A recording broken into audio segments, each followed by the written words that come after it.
Hello my dear students. Term one exam के लिए चाहे वो क्लास 11 के स्टूडेंट हो चाहे वो क्लास 12 के स्टूडेंट हो, उन दोनों ही स्टूडेंट के लिए टर्म वन एग्ज़ाम के लिए रिवीजन का ये हमारा सेकेंड लेक्चर है। आज के लेक्चर में हम लोग क्या क्या चीज़ कवर करेंगे। आज के लेक्चर में हम लोग कवर करेंगे सबसे पहले एस्केप सीक्वेंस क्या होता है, नाउ सी प्लस प्लस में डेटा टाइप्स क्या होता है, फंडामेंटल डेटा टाइप क्या होते हैं, डेराइव्ड डेटा टाइप क्या होता है, यूजर डिफाइंड डेटा टाइप क्या होता है। इसके अलावा हम लोग वेरिएबल का कंसेप्ट भी सीखेंगे। ये जो टॉपिक सारा कवर हो रहा है वो आपका सी प्लस प्लस यूनिट से कवर हो रहा है, और ये जो यूनिट्स है सी प्लस प्लस, इसमें जो टॉपिक कवर हो रहे हैं वो क्लास 11 के स्टूडेंट के लिए भी इम्पॉर्टेंट है और क्लास 12 के स्टूडेंट के लिए भी इम्पॉर्टेंट है। तो अभी इसे इम्पॉर्टेंट मान करके इन सारे जो है लेक्चर्स को आप लोग देखिए। इससे आप लोगों को कंसेप्ट समझने में आसानी होगा, और कंसेप्ट अगर बहुत बेहतर तरीके से समझ रहे होंगे या समझ लेंगे तो आप किसी भी प्रकार का एमसीक्यू जो कि सी प्लस प्लस से संबंधित होगा उसका जो है आप सही आंसर कर पाएंगे। नाउ सबसे पहले हम लोग बढ़ते हैं और देखते हैं एस्केप सीक्वेंस कैरेक्टर के बारे में। एस्केप सीक्वेंस कैरेक्टर क्या होता है? जैसा कि आपको मालूम है, लास्ट टाइम आप लोगों को पढ़ाया गया था टाइप्स ऑफ कांस्टेंट के बारे में। फिर से यहाँ पर आपको रिवाइज करा दूं। आपने लास्ट टाइम पढ़ा था टाइप्स ऑफ कांस्टेंट, ठीक है, टाइप्स ऑफ कांस्टेंट, ठीक है, टाइप्स ऑफ कांस्टेंट। इस कांस्टेंट को हम लोग लिटरल्स भी बोलते थे। कांस्टेंट को हम लोग लिटरल्स भी बोलते हैं, ठीक है। कौन कौन सा होता था? हमारा होता था इंटीजर कांस्टेंट, फिर हमारा होता था कैरेक्टर कांस्टेंट, फिर हमारा होता था फ्लोट, फ्लोटिंग पॉइंट कांस्टेंट, और फिर आपका होता था सबसे आखिरी में स्ट्रिंग कांस्टेंट, ठीक है, स्ट्रिंग कांस्टेंट, ठीक है।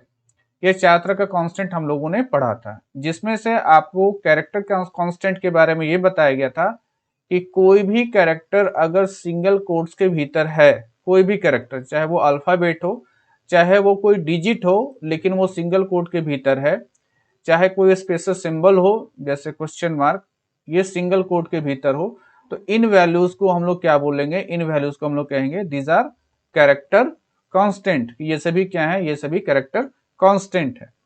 लेकिन यहाँ पर अभी आप जितना भी कैरेक्टर कांस्टेंट के रूप में आप इन कैरेक्टर्स को देख रहे हो, चाहे वो ए हो, चाहे वो आप 5 देख रहे हो, चाहे आप ये क्वेश्चन मार्क देख रहे हो, ये जितने भी कैरेक्टर आपको नजर आ रहा है ये आपको नजर आ रहा है।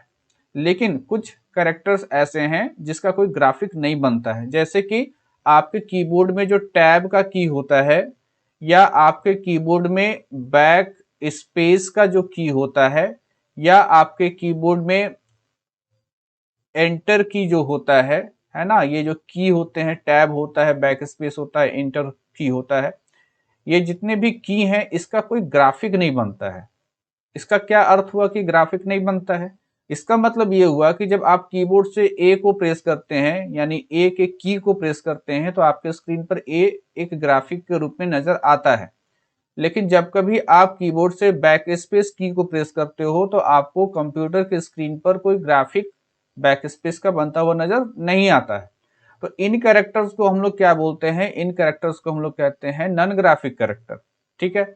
और ये जो नॉन ग्राफिक कैरेक्टर है इसका इस्तेमाल भी हम प्रोग्रामिंग में करते हैं, लेकिन इसको रिप्रेजेंट कैसे किया जाए ये एक समस्या होता है।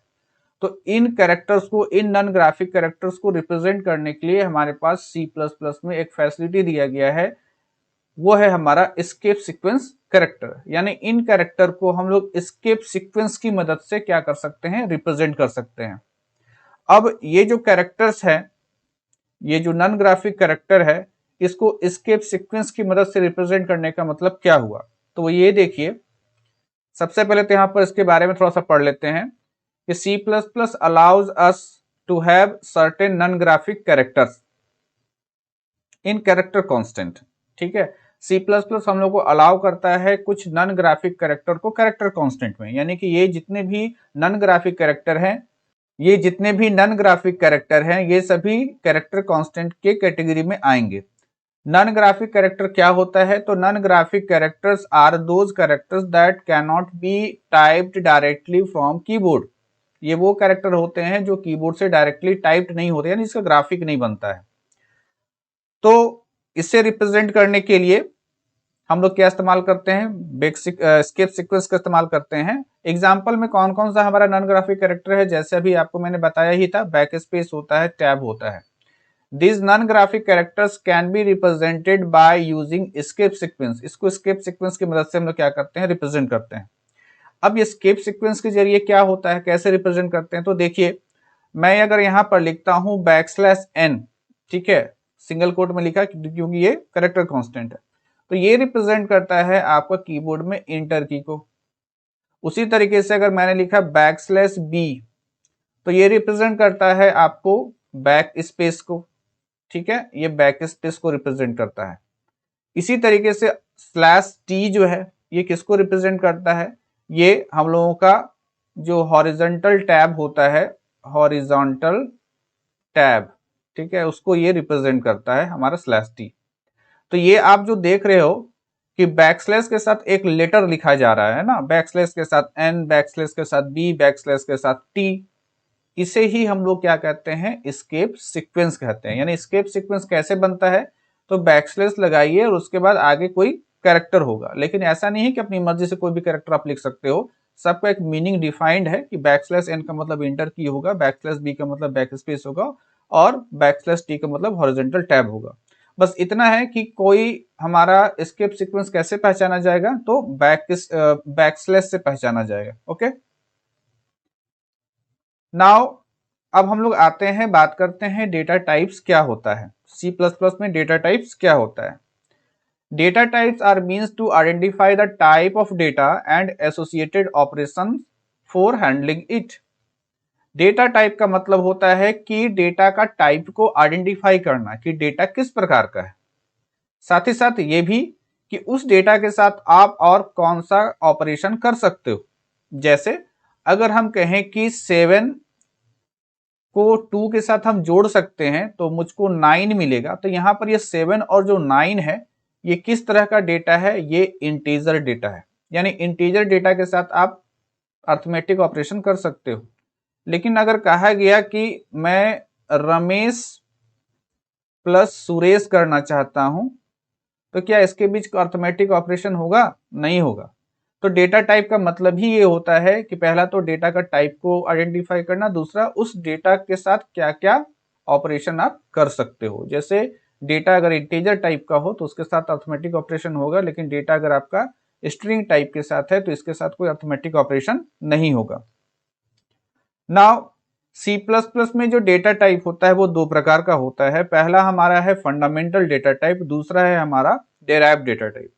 यहाँ पर एक चीज याद रखना MCQ के लिए, खास तौर पर फंडामेंटल डेटा टाइप को हम लोग एटॉमिक डेटा टाइप भी बोलते हैं, या इसको हम लोग बिल्ट इन डेटा टाइप भी बोलते हैं। इसके अलावा इसको हम लोग प्रीमिटिव, ठीक है, प्रीमिटिव, इसको हम लोग प्रीमिटिव डेटा टाइप भी बोलते हैं। तो MCQ के लिए ये हमारा इंपॉर्टेंट है कि फंडामेंटल डेटा टाइप को और किन किन नामों से जाना जाता है ना। फंडामेंटल डेटा टाइप और डेराइव डेटा टाइप, यही डेटा टाइप को दो कैटेगरी है। लेकिन फंडामेंटल डेटा टाइप में, या कह सकते हैं फंडामेंटल डेटा टाइप एग्जाम्पल कौन कौन सा है, वो हम लोग को यहाँ पर अगली स्लाइड में हम लोग को देखना है। देखिए फंडामेंटल डेटा टाइप, इसका डेफिनेशन क्या कहता है?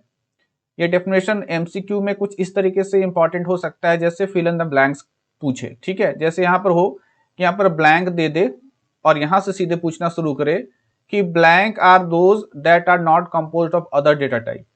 ये वो होते हैं जो किसी अन्य डेटा टाइप से मिलकर नहीं बने होते हैं। वो क्या होते हैं, कौन होते हैं? तो बताना पड़ेगा फंडामेंटल डेटा टाइप, ठीक है। तो fundamental data types are those that are not composed of other data type. ये वो डेटा टाइप होते हैं जो किसी अन्य डेटा टाइप से मिलकर के नहीं बने होते हैं। नाउ 5 फंडामेंटल डेटा टाइप है आपके पास। कौन कौन सा? इंट, फ्लोट, कैर, डबल और वॉइड, ठीक है। इंट किसके लिए होता है? इंट होता है इंटीजर वैल्यू के लिए, इंटीजर वैल्यू के लिए। फ्लोट किसके लिए होता है? तो रियल नंबर यानी पॉइंट वाला संख्या। कैर किसके लिए होता है? तो ये कैरेक्टर टाइप का डेटा के लिए होता है। डबल किसके लिए होता है? ये भी रियल नंबर यानी पॉइंट वाला संख्या के लिए ही होता है। हालांकि आप बोलोगे सर कि फ्लोट और डबल तो एक जैसा है, तो हाँ, अभी तो आपको देखने में एक जैसा लग रहा है, लेकिन आगे इसमें डिफरेंसेस भी होता है। और हमारा जो वॉइड होता है इसका मतलब होता है वैल्यू लेस। ठीक है, वैल्यू लेस, या आप इसको कह सकते हैं नो वैल्यू। तो इसका जो वॉइड जो है, इसका जो आप ज्यादा डिटेल में या अच्छी समझ आपको तब आएगी जब आप फंक्शन चैप्टर पढ़ोगे। तो वैल्यूलेस या नो वैल्यू के लिए हम लोग इस्तेमाल करते हैं वॉइड डेटा टाइप का। नाउ आगे बढ़े, हम लोगों ने अभी क्या देखा? देखिए प्रीवियस स्लाइड में आए हम लोग, देखिए हम लोग ने देखा कि इंट एक डेटा टाइप होता है, फ्लोट एक डेटा टाइप होता है, कैर एक डेटा टाइप होता है, डबल एक डेटा टाइप होता है और वॉइड एक डेटा टाइप होता है। लेकिन इंट डेटा टाइप का भी क्लासिफिकेशन है, वही हम लोग यहाँ पर अगले स्लाइड में देख रहे हैं। Types of integer data type कौन कौन सा है हम लोगों का? पहला शॉर्ट इंट या शॉर्ट, दूसरा हम लोगों का इंट डेटा टाइप, तीसरा हम लोगों का लॉन्ग इंट या लॉन्ग। ठीक है, तो अगर आपसे पूछे कि डेटा टाइप के रूप में, है ना, इंटीजर डेटा टाइप के रूप में, कि डेटा टाइप जो होता है इंटीजर में कौन कौन सा होता है, तो आप यहाँ पर क्या लिखेंगे? आप लिखेंगे यहाँ पर एक शॉर्ट होता है इंटीजर टाइप में, एक इंट होता है इंटीजर डेटा टाइप, और एक लॉन्ग होता है इंटीजर डेटा टाइप। तो हम लोगों ने यहाँ पर इंटीजर का 3 टाइप देखा, शॉर्ट, इंट और लॉन्ग। क्या अंतर होता है तीनों में? अंतर होता है 2 चीजों को लेकर के। एक होता है हम लोग इसका साइज, और दूसरा होता है हम लोगों का इसका रेंज। रेंज और साइज को लेकर अंतर होता है। अभी रेंज और साइज पे बहुत ज्यादा हम डीपली नहीं जाएंगे, बस इतना जान लो कि साइज के हिसाब से जो है शॉर्ट का साइज कम, उससे ज्यादा इंट, और सबसे ज्यादा साइज जो होता है वो किसका होता है? लॉन्ग का होता है।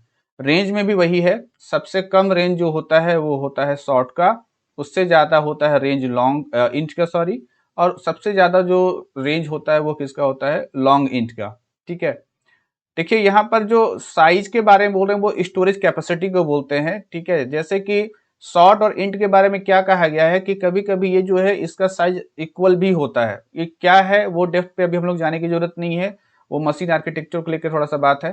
तो शॉर्ट जो होता है वो हमारा कितना होता है? वो हमारा होता है मेमोरी में 2 बाइट जगह लेता है। ठीक है, अभी थोड़ा सा आप लोगों को पेशेंस रखना पड़ेगा, ये मेमोरी में कितना जगह लेता है ये सब हम क्यों बात कर रहे हैं, थोड़ा सा आपको वेट करना पड़ेगा। तो शॉर्ट जो होता है, शॉर्ट इंट, वो मेमोरी में 2 बाइट जगह लेता है, इंट मेमोरी में 2 बाइट जगह लेता है, और लॉन्ग जो है वो मेमोरी में 4 बाइट जगह लेता है। हम ये डाटा किसके अकॉर्डिंग बता रहे हैं?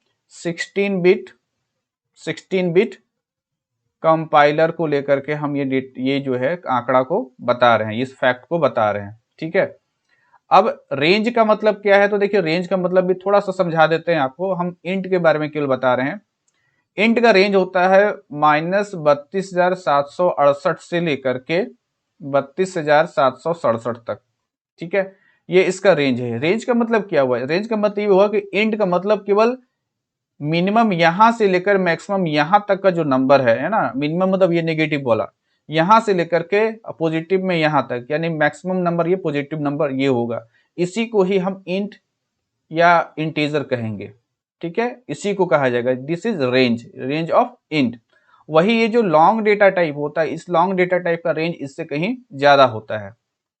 नाउ ये तो हो गया हम लोग का types of integer data type. Now हम लोग अब बात करते हैं types of float data type. ठीक है, फ्लोट डेटा टाइप का भी क्या होता है, कुछ क्लासिफिकेशन है। क्या क्या है? पहला होता है हम लोगों का फ्लोट, दूसरा हम लोग का होता है डबल, तीसरा होता है हम लोगों का लॉन्ग डबल। यहां भी डिफरेंसेस किस आधार पर है? यहां भी डिफरेंसेस साइज और किसके आधार पर है? रेंज के आधार पर है। फ्लोट का जो साइज होता है वो सबसे कम, डबल का जो साइज होता है वो उससे ज्यादा, और लॉन्ग डबल का जो साइज होता है उससे ज्यादा। जैसे फ्लोट का जो साइज होता है वो होता है 4 बाइट, डबल का जो साइज होता है वो होता है 8 बाइट, और जो लॉन्ग डबल होता है उसका साइज होता है 10 बाइट। ये सारे आंकड़े आप चाहे तो अपने बुक में भी जाकर के देख सकते हो। तो ये आंकड़ा जो है क्लास 11 वाले स्टूडेंट के लिए ज्यादा इंपॉर्टेंट है, क्लास 12 वाले स्टूडेंट के लिए थोड़ा सा कम।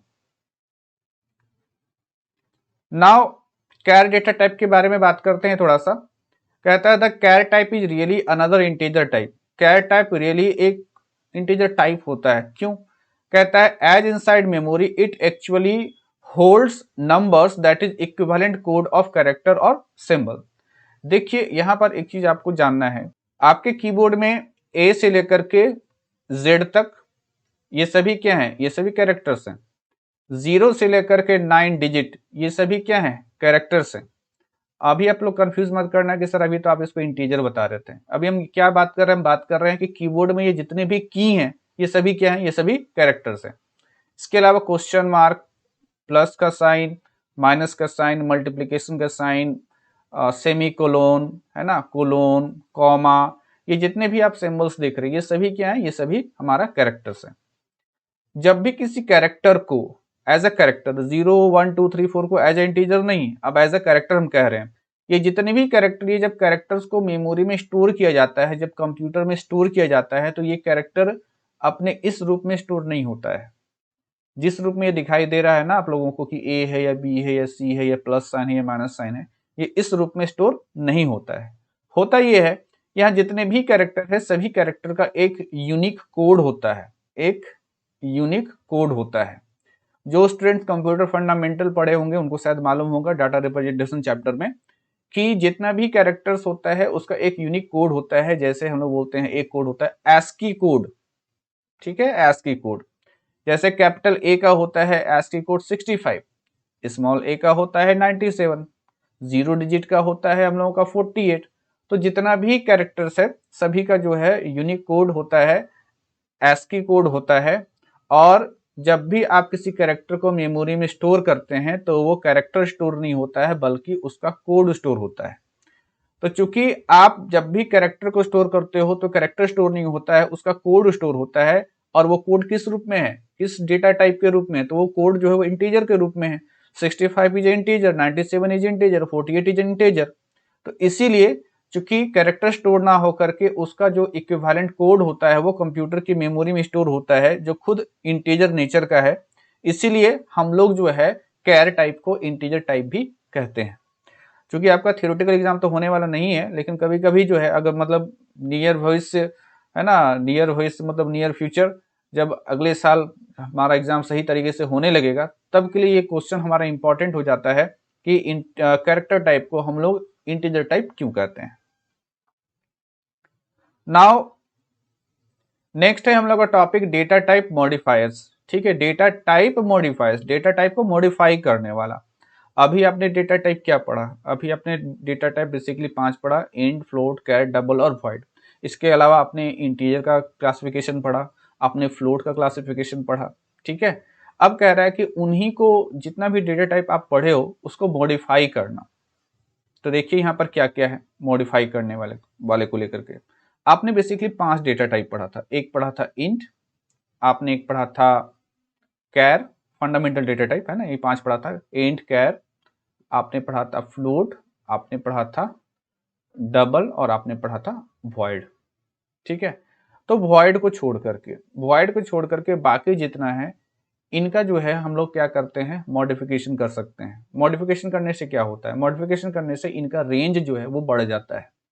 ठीक है, रेंज में प्रभाव पड़ता है मॉडिफिकेशन करने से, रेंज में प्रभाव। तो हम लोग यहाँ पर ये देखने वाले हैं कि वो कौन कौन से डेटा टाइप मॉडिफायर हैं जो कि हमारे डेटा टाइप को मॉडिफाई करेगा। ठीक है, तो आते हैं यहाँ पर और क्या देखते हैं, एक्सेप्ट टाइप वॉइड, वॉइड को छोड़ करके द बेसिक डेटा टाइप में have various modifiers preceding them. जो हमारा बेसिक टाइप होता है उसका बहुत सारा मॉडिफायर्स होता है। बेसिक टाइप मतलब बेसिकली इंट, कैर के बारे में बात हो रहा है ना, वॉइड को छोड़ करके। तो जो जितना भी बेसिक टाइप है उसका जो है बहुत सारा मॉडिफायर्स होता है, और प्रीसीडिंग देम का मतलब होता है वो आगे लगा करके हम लोग उसको रखते हैं। कौन कौन सा हमारा मॉडिफायर्स है, तो देखिए हमारा जो लिस्ट है मॉडिफायर्स का वो ये है। याद रखिएगा कि डेटा टाइप मॉडिफायर्स कौन कौन सा है। ठीक है, नाम आपको याद रखना है। एक होता है साइंड, एक होता है अनसाइंड, एक होता है लॉन्ग, एक होता है शॉर्ट। ठीक है, अब देखिए इसको कहाँ कहाँ यूज किया गया। आपको शायद याद होगा थोड़ी देर पहले मैंने पढ़ाया था, एक पढ़ाया था लॉन्ग इंट। तो इंट के आगे क्या, लॉन्ग। इसके अलावा शॉर्ट इंट, तो इंट के पहले क्या, शॉर्ट।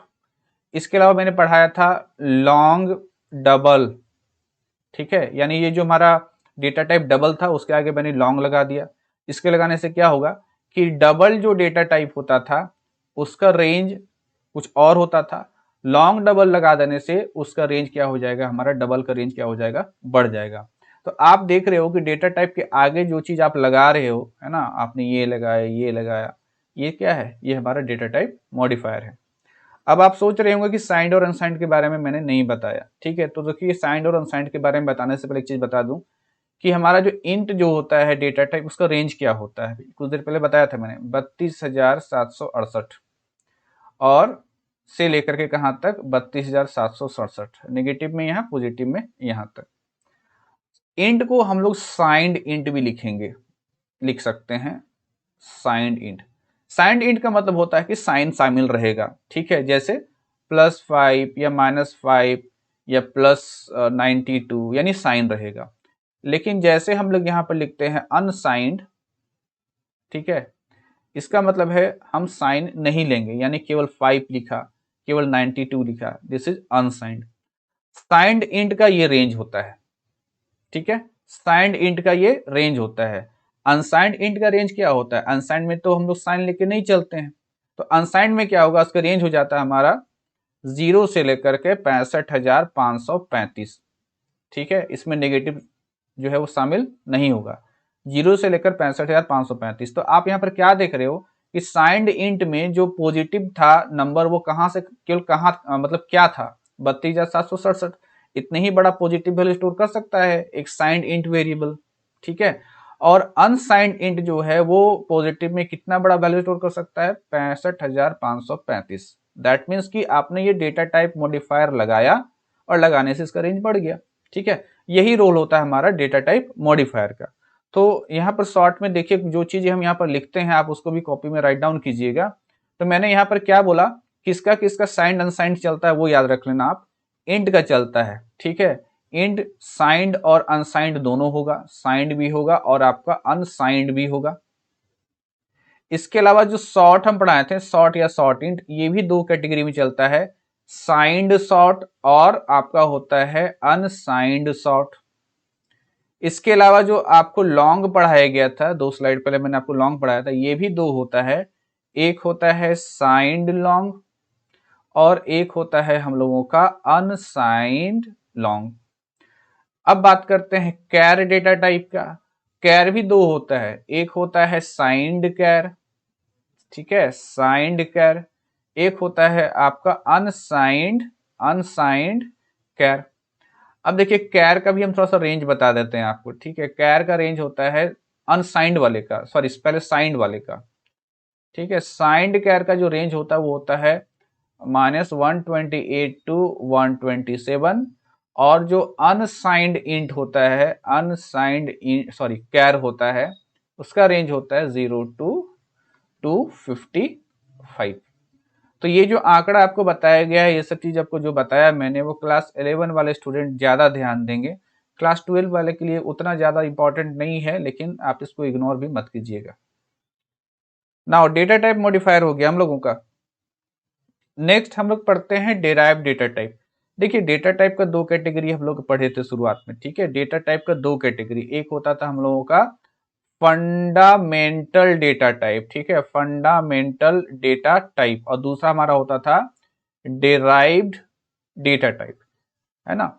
डेराइव्ड का मतलब क्या होता है, डेराइव्ड का मतलब होता है निकला हुआ होना, ठीक है। डेराइव्ड डेटा टाइप मतलब किसी से निकला हुआ, किससे, इसी फंडामेंटल डेटा टाइप से निकला हुआ डेटा टाइप को हम लोग डेराइव्ड डेटा टाइप बोलते हैं। इसका सीधा सा अर्थ ये होता है, इंग्लिश में डेफिनेशन आप देख लो, इंग्लिश में जो आपको डेफिनेशन मिलता है वो ये कहता है कि the data type that are derived from primitive और ब्यूल्टिन। देखिए प्रिमिटिव या ब्यूल्टिन किसको बोलते थे, फंडामेंटल को ही बोलते थे, अभी बताए थे कुछ समय पहले, कि वैसा डेटा टाइप जो कि डेराइव्ड है, निकला है किससे, तो प्रिमिटिव या ब्यूल्टिन डेटा टाइप से। ऐसे डेटा टाइप को हम लोग डेराइव्ड डेटा टाइप बोलते हैं। This can be of 5 types, namely, ये डेराइव्ड डेटा टाइप क्या है, 5 है आपका, ठीक है।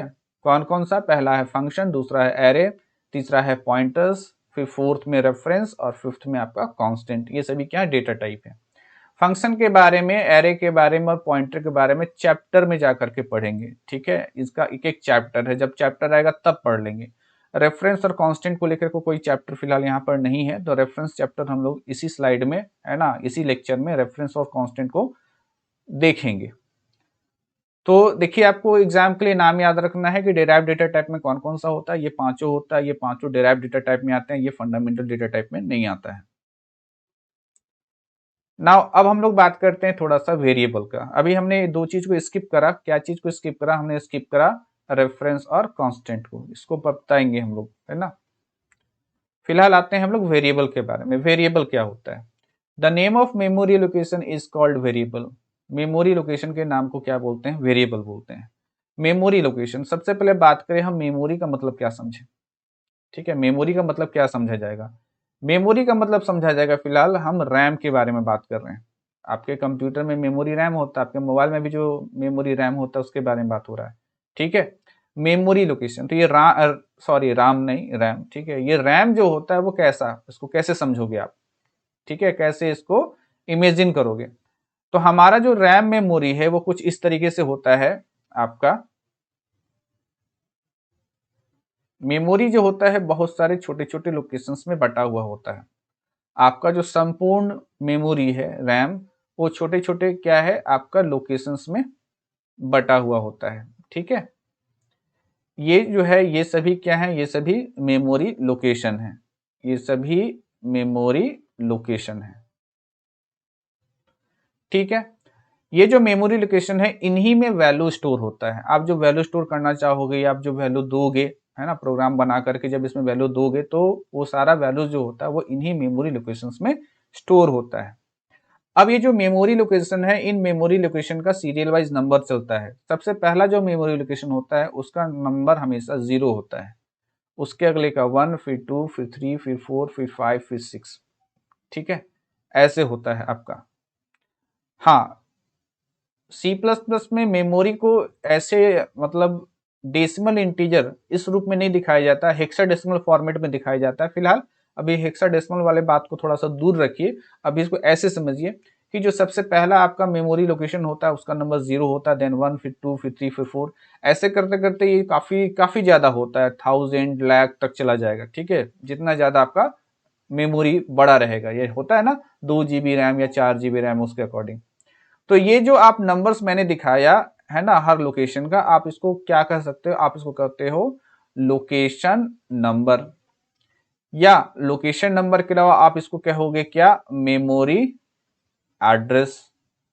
इसको लोकेशन नंबर या मेमोरी एड्रेस बोलते हैं, ज्यादा पॉपुलर हमारा मेमोरी एड्रेस है। ठीक है, तो आप इसको मेमोरी एड्रेस समझिएगा। ये जो भी लोकेशन है, इन लोकेशन के जो सीरियल वाइज नंबर है इसको हम लोग क्या बोलेंगे? इसको हम लोग बोलेंगे मेमोरी एड्रेस। अब देखिए क्या है कि अगर आपको इसमें कोई वैल्यू स्टोर करना है ना, इस मेमोरी लोकेशन में कोई वैल्यू स्टोर करना है तो आपको पहले यहाँ का नामांकन करना पड़ेगा। ठीक है, पहले तो आपको ये तय करना है आप कौन सा वैल्यू स्टोर करना चाहते हो। आप चाहते हो कि मुझको 50 स्टोर करना है, 50 स्टोर करना है, 50 स्टोर करना है। 50 कैसा वैल्यू है? 50 एक इंटीजर वैल्यू है, और एक इंटीजर वैल्यू स्टोर करने के लिए कितना जगह चाहता है? 2 बाइट्स। उसको 2 बाइट्स मेमोरी चाहिए। एक इंटीजर को कितना चाहिए? 2 बाइट्स, है ना। अब यहाँ पर क्या है हम लोगों का कि एक चीज और बता दूं आप लोगों को कि ये जो मेमोरी लोकेशंस है, इन मेमोरी लोकेशन का कैपेसिटी क्या होता है। तो ये एक जो बॉक्स देख रहे हो, ये जो मेमोरी लोकेशन देख रहे हो, इसका जो कैपेसिटी होता है वो होता है 1 बाइट। यानी यहाँ जितने भी बॉक्सेस हैं सभी बॉक्सेस का कैपेसिटी कितना होता है? 1 बाइट। लेकिन एक इंटीजर को स्टोर करने के लिए 50 इज इंटीजर वैल्यू, इसको स्टोर करने के लिए कितना जगह चाहिए? 2 बाइट। तो 2 लगातार बाइट को मुझको क्या करना पड़ेगा? रिजर्व करना पड़ेगा, और मुझको इसको क्या यहाँ पर क्या करना पड़ेगा? एक नाम देना पड़ेगा। तो आप ऐसे लिखोगे, आप लिखोगे इंट ए। आप लिखोगे int A. A is the name of memory location. ठीक है, और इंट ये बतलाया जा रहा है कि ए जो आपका मेमोरी लोकेशन है इसमें इंटीजर वैल्यू ही स्टोर हो सकता है। इंट ए में इंट का मतलब ये हुआ कि ए नाम का जो मेमोरी लोकेशन हम बना रहे हैं उसमें इंटीजर वैल्यू ही स्टोर हो सकता है। और यही कारण है, चूंकि इंटीजर वैल्यू के बारे में बात हो रहा है, इसलिए कितना मेमोरी लोकेशन हमारा जो है रिजर्व हुआ? 2। और ये भी याद रखना 2 लगातार मेमोरी लोकेशन। इंट ए तो मैंने लिख दिया, लेकिन 50 कैसे स्टोर होगा? तो आप अगली लाइन में लिखोगे ए इज इक्वल टू 50। ऐसा लिखते ही ये जो आप देख रहे हो मेमोरी लोकेशंस 2, इसमें क्या होगा? 50 हमारा स्टोर हो जाएगा। ये जो मैंने यहां पर लिखा, इसमें से जो सबसे पहला लाइन है ये कहलाता है हमारा वेरिएबल का डिक्लेरेशन। अब यहाँ पर वेरिएबल किसको कह रहे हैं, यहाँ वेरिएबल ए को कह रहे हैं, क्योंकि आप डेफिनेशन देखो, the name of memory location is called variable. Memory location का जो आप नाम देते हो उस नाम को आप क्या बोलते हो, वेरिएबल बोलते हो। तो ये इसका डेफिनेशन है। तो इसको बहुत गहराई से है ना समझना है आपको। अगर एक बार समझ में ना आए तो वीडियो को जो है ना बैकवर्ड ले जा करके फिर आप दोबारा इसको देखो वीडियो को और समझने का कोशिश करो। बहुत सारा इंपॉर्टेंट बात इसमें मैंने बताया है आप लोगों को। तो ये था हमारा वेरिएबल के बारे में कि वेरिएबल का डेफिनेशन आपने देख लिया। नाउ यहां पर कहता है there are two values associated with a symbolic variable. किसी वेरिएबल के साथ दो जो है आपका वैल्यू जुड़ा हुआ होता है किसी भी वेरिएबल के साथ। एक होता है एल वैल्यू, एक होता है आर वैल्यू। सवाल पैदा ये होता है कि एल वैल्यू किसको कहते हैं और आर वैल्यू किसको कहते हैं किसी वेरिएबल से संबंधित। मान लो मैंने एक वेरिएबल यहां पर लिखा इंट ए और मैंने लिखा ए इज इक्वल टू 10। ठीक है, तो ये पहला वाला जो लाइन है ये तो वेरिएबल का डिक्लेरेशन कहलाएगा कि मैंने एक वेरिएबल को डिक्लेयर किया, ए नाम के वेरिएबल को डिक्लेयर किया। और दूसरी लाइन में क्या होगा, ये कहलाएगा इनिशियलाइजेशन ऑफ वेरिएबल, कि मैंने ए वेरिएबल को 10 वैल्यू के साथ क्या किया, इनिशियलाइज किया। अब ये कंप्यूटर के मेमोरी में कैसे होगा आपका, वो रिप्रेजेंटेशन आपको यहाँ पर मैं बता दे रहा हूँ।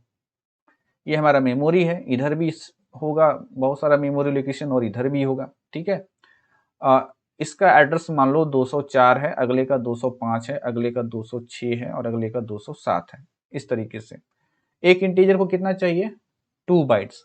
देखिए इंटीजर को 2 बाइट भी चाहिए होता है और 4 बाइट भी चाहिए होता है। ये 2 बाइट चाहिए होता है 16 बिट कंपाइलर के लिए और ये जो 4 बाइट चाहिए होता है वो चाहिए होता है 32 बिट कंपाइलर के लिए। ठीक है, तो आपके बुक में जो है 16 बिट के बारे में बात हो रहा है, इसलिए हम इंटीजर का साइज कितना बता रहे हैं, इंटीजर का साइज हम लोग 2 बाइट लेकर के चल रहे हैं। तो ए नाम का वेरिएबल मेमोरी में 2 बाइट जगह लिया, मान लो कुछ इस तरीके से। अब दो एड्रेसेस है 205 और 206, तो हम पहला वाला एड्रेस को लेकर के चलते हैं, दूसरा एड्रेस वाला तो उसके साथ है ही, ये तो हम जान ही रहे हैं ना। तो अगर हम यहाँ पर कहें कि ए नाम का हमने वेरिएबल बनाया, कौन कौन सा मेमोरी एड्रेस आपका जो है रिजर्व हुआ, 205 और 206। ए नाम के वेरिएबल में आप स्टोर क्या कर रहे हैं, वैल्यू, आप स्टोर कर रहे हैं वैल्यू 10। ठीक है, आपने क्या स्टोर करा, वैल्यू 10। तो यहाँ पर ये जो वैल्यू 10 है, जो वैल्यू स्टोर हुआ है, इसको हम लोग कहते हैं आर वैल्यू। तो आर वैल्यू कितना, ए वेरिएबल का कितना, 10। और ये जो एड्रेस है, फर्स्ट एड्रेस 205, इसको कहेंगे हम उस ए वेरिएबल का एल वैल्यू। एल वैल्यू का मतलब हो गया एड्रेस।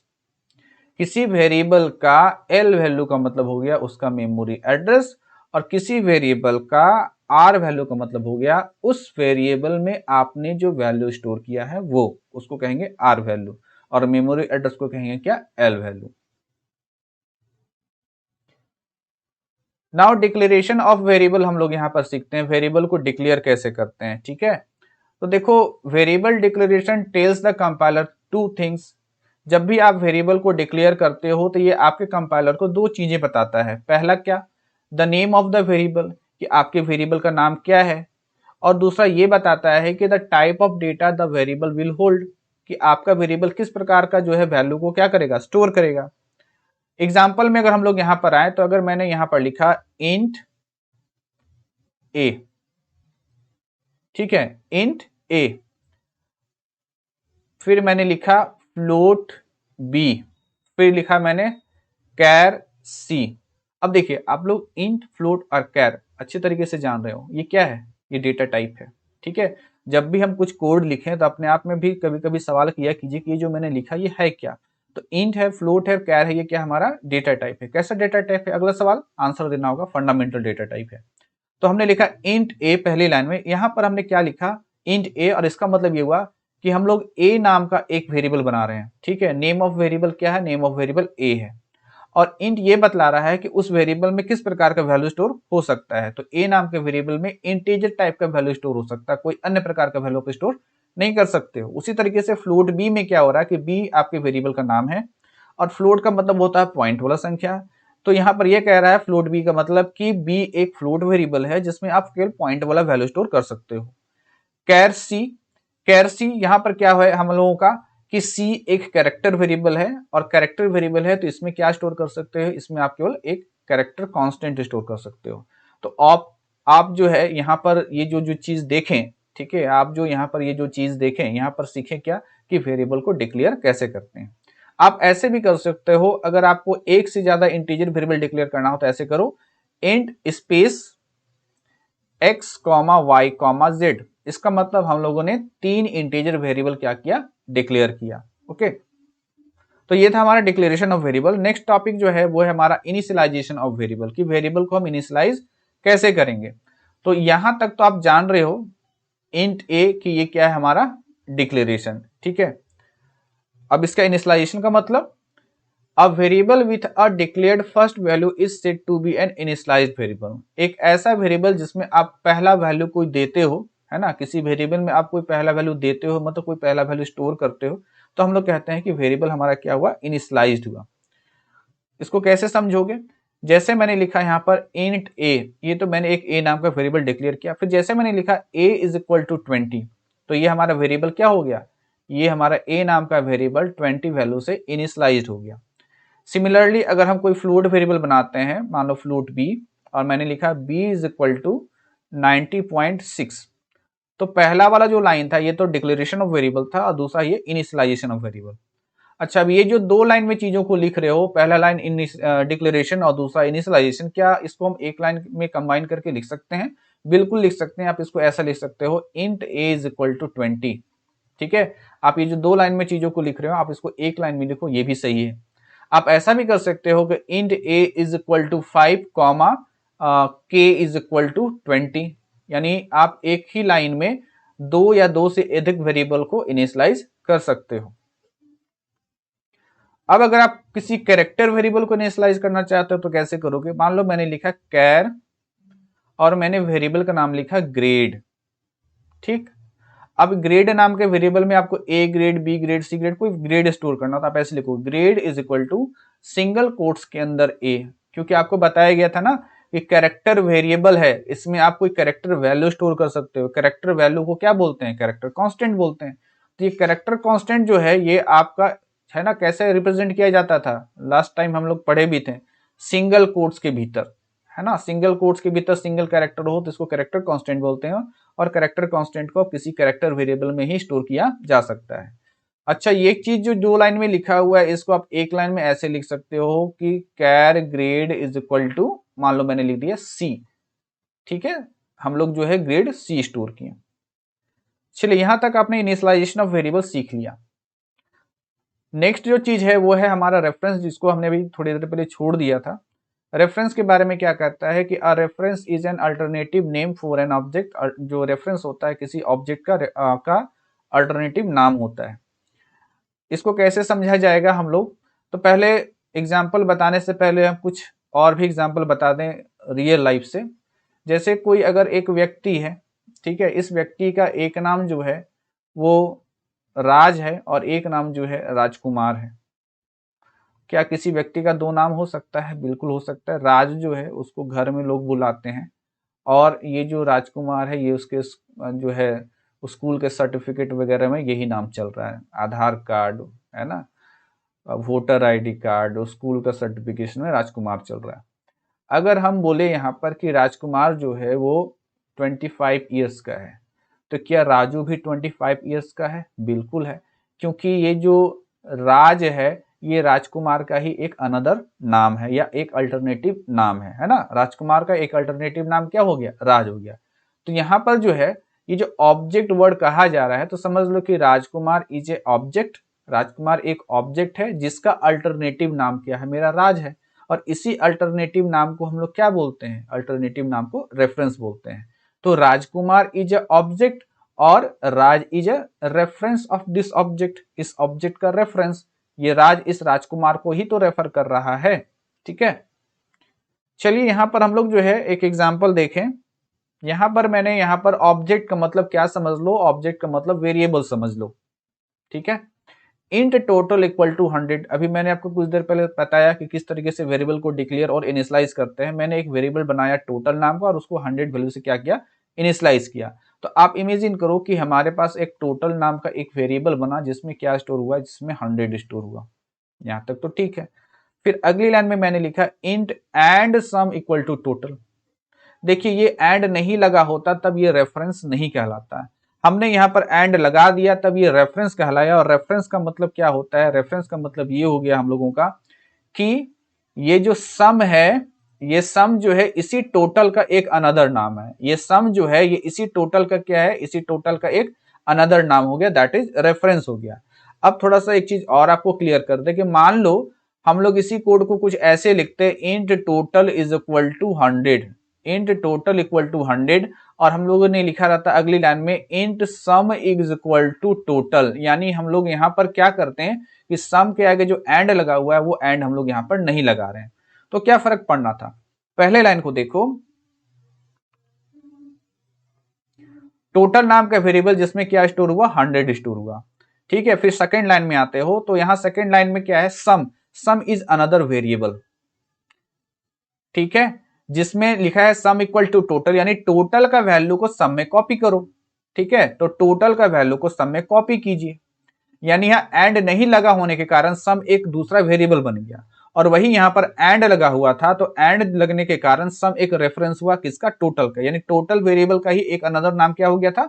सम हो गया था। और यहाँ आपने एंड नहीं लगाया तो ये एक नॉर्मल सा वेरिएबल बन गया अलग सा, यानी सम एक अलग वेरिएबल और टोटल एक अलग वेरिएबल। नाउ बात करते हैं कांस्टेंट का। तो कहता है द कीवर्ड कॉन्स्ट, कॉन्स्ट नाम का एक कीवर्ड होता है। The keyword const can be added to the declaration of an object. यहाँ पर ऑब्जेक्ट का मतलब फिर से अभी फिलहाल आप वेरिएबल समझोगे।